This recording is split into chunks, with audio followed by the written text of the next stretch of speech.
हमें अब सोचना ये है कि वो जेवरात आखिर गए कहाँ? ये रहे जेवर।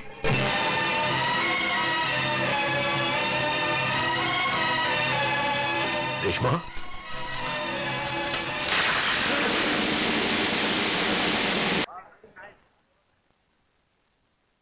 रेशमा बेटी, हाँ? तुम्हारे गले में हार तो बहुत अच्छा लग रहा था, उतार क्यों दिया?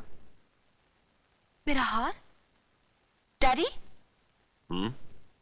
मेरा हार कहीं गिर गया। हार गिरा नहीं है अंकल, बल्कि चुराया गया है। इस हवेली में चोरी? मेरे मेहमानों में चोर? पैरों की धूल को अगर माथे पे लगाएंगे ना अंकल, तो यही नतीजा होगा। फंस गया साला आपके मुंह में। बंद कर दो सब दरवाजे, कोई भी बाहर जाने न पाए। सबकी तलाशी ली जाएगी। अंकल, दरवाजे बंद करने की कोई जरूरत नहीं है और ना ही किसी की तलाशी लेने की जरूरत है। अरे क्यों? चोर भाग गया तो आपके मुंह में है? चोर भागकर कहीं नहीं जा सकता, क्योंकि चोर मेरी आंखों के सामने है। कौन है? कौन है वो चोर आपके मुंह में है? वो चोर ये है। नहीं, ये नहीं हो सकता, ये सब झूठ है। ये सच है रेशमा।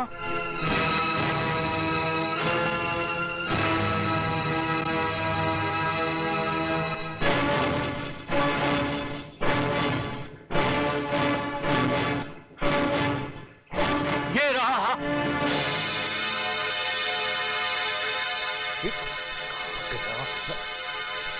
ये क्या हो गया? ठाकुर साहब, 25 साल पहले एक सपेरे ने ऐसी ही हरकत मंदिर के जेवरात चुरा कर की थी और उसे आप ही ने बीच चौराहे पर कोड़े मार मार कर सजा दी थी ना? हाँ। अगर मेरे अलावा यह हार किसी और ने भी चुराया हो तो उसे भी वही सजा देंगे आप? जरूर मिलेगी। यह रहा आपका हार और यह रहा आपका चोर। ऐसा कैसे पलट गया आपके मुंह में? क्या हुआ ठाकुर साहब? कीजिए इंसाफ, दीजिए इसे सजा। ले जाइए इसे चौराहे पर और उधर दीजिए इसकी खाल। सूरज,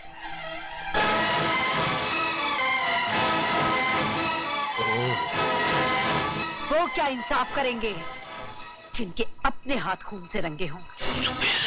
तो ये तो जिंदा है। क्यों? पैरों के नीचे से जमीन खिसक गई? मुजरिम कितने भी होशियारी करे, सबूत को जमीन की कोख में दफन क्यों न करते? लेकिन एक न एक दिन उसका गुनाह उसके सामने आईने की तरह खड़ा हो जाता है, जैसे आज मैं तुम लोगों के सामने खड़ी हूं।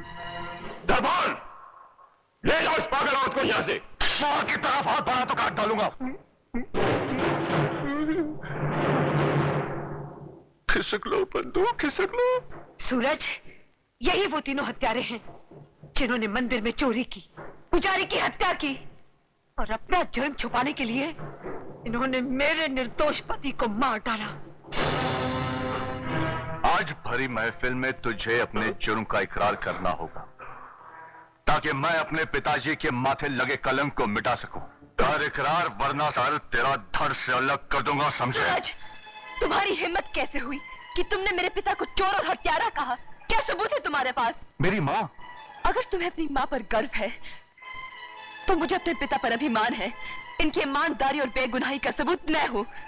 रेशमा, खबरदार जो आज के बाद मेरा नाम भी लिया। मर गई मैं तुम्हारे लिए। चले जाओ यहाँ से, चले जाओ। निकाल दो इन दोनों को धक्के मारकर बाहर। खबरदार कोई आगे बढ़ा तो 100 सुनार की, 1 लोहार की। धर्मा लोहार का हथौड़ा लोहे को सीधा कर देता है। अगर तुम में से किसी एक को भी पड़ गया तो राम नाम सत्य हो जाएगा।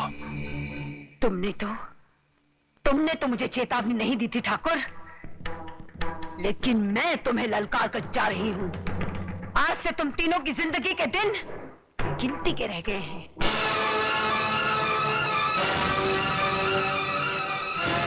चल बेटा।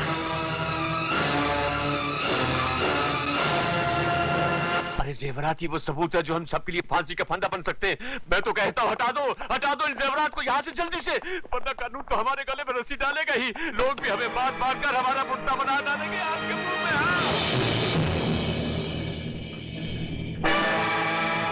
जेवर कहाँ गए?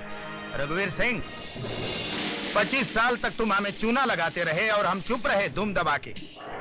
लेकिन ये मत समझना कि हमारी खामोशी ने हमें कुत्ते से शरीफ इंसान बना दिया है। हम आज भी कुत्ते ही हैं और उतने ही कमीने कुत्ते हैं, समझे? क्या मतलब है तुम्हारा? वाह वाह वाह वाह वाह, सारा माल खुद अकेले ही हड़प कर देना चाहते हो ठाकुर आपके मुंह में? हाँ, अरे इन्हीं जेवरात के इंतजार में तो हमने जवानी से बुढ़ापे में कदम रखा है। और तुम? मेरी बात का यकीन करो यार, जेवरात मैंने यही रखे थे। अबे ओ बुड्ढे, अभी ये धर्मात्मा की एक्टिंग बंद कर, सीधी सीधी तरह से बता जेवरात कहाँ रखे हैं, वरना।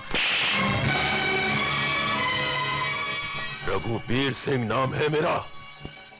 दोबारा ऊंचे सुर में बात की तो सारे खानदान को गूंगा बना दूंगा। ओहो, खैर छोड़ो भी ठाकुर, बच्चों की बातों को बुरा नहीं मानते। हमें अब सोचना यह है कि वो जेवरात आखिर गए कहाँ? ये रहे जेवर।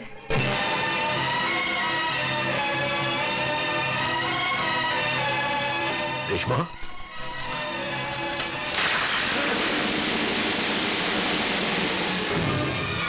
खबरदार को इन्हें अपने पापी हाथ से छुआ तो। ठाकुर समझा अपनी बेटी को। हाँ? बेटी ये? मत कहिए मुझे अपनी बेटी, अब बाप नहीं राक्षस है। मैं एक चोर की बेटी हूँ, एक हत्यारे की बेटी हूँ। मेरा बाप ठाकुर नहीं, चोर है, खूनी है। हट जा हमारे रास्ते से। इस आग में कूदोगी तो जल जाओगी। इस आग में कौन जलता है सामने आ जाएगा। मैं सारी दुनिया को बता दूंगी कि चोर आप लोग हैं। सूरज का बाप निर्दोष था, पापी तुम सब हो।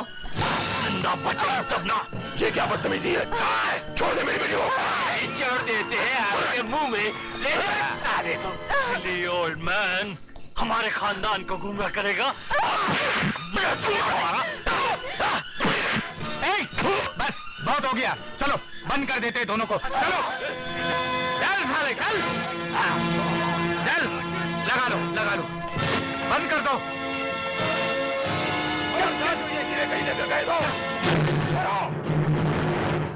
चले जल्दी। जी आया।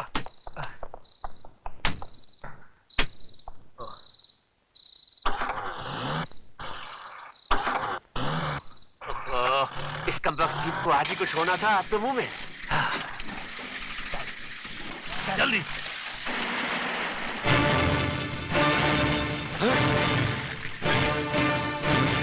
चढ़ा दो जीप साले पर। चढ़ा दो।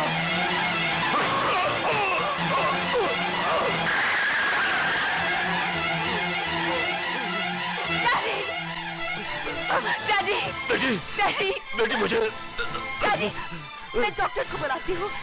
बेटी, अब मुझे डॉक्टर की जरूरत नहीं है, वक्त बहुत कम है।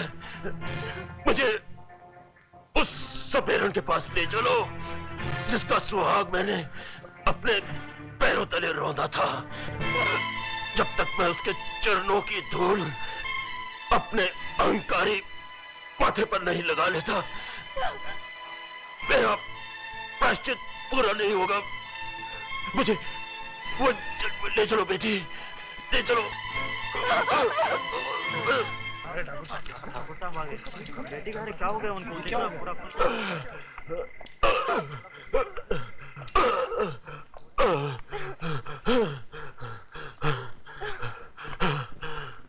सपेन, सपेन।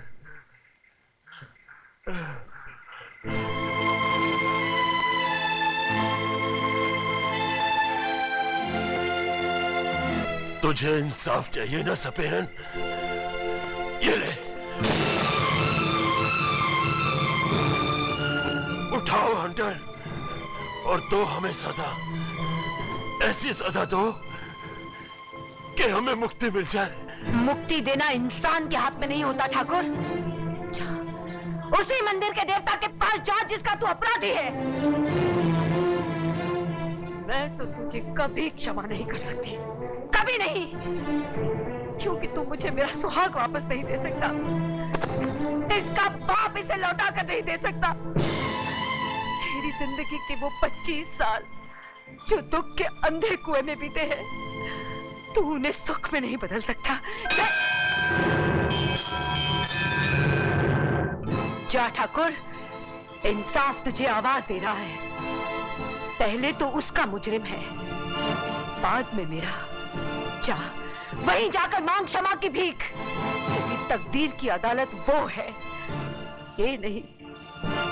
इंसाफ वही देता करेगा जहां तूने खून का प्रसाद चढ़ाया था। जा, जा ठाकुर।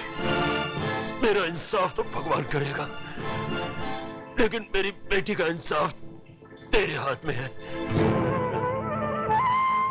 इसे अपना लेना, मेरे गुनाहों की सजा मेरी बेटी को न देना।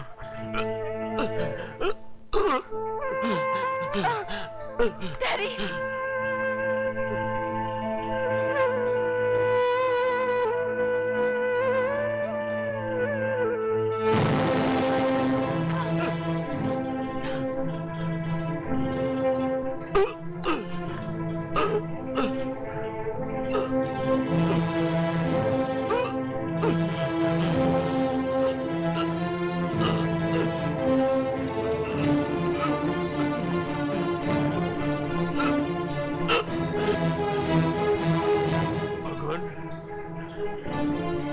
उस रात मैंने बड़ी आसानी से तुम्हारे सर का ताज उतार लिया था,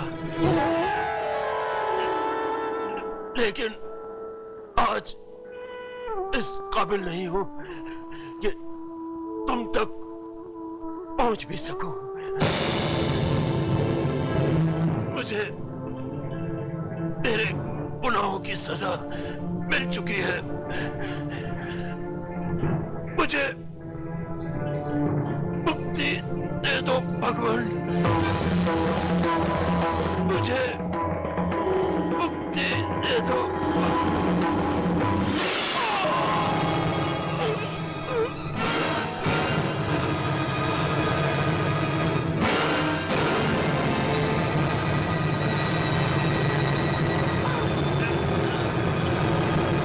धन्य हो प्रभु।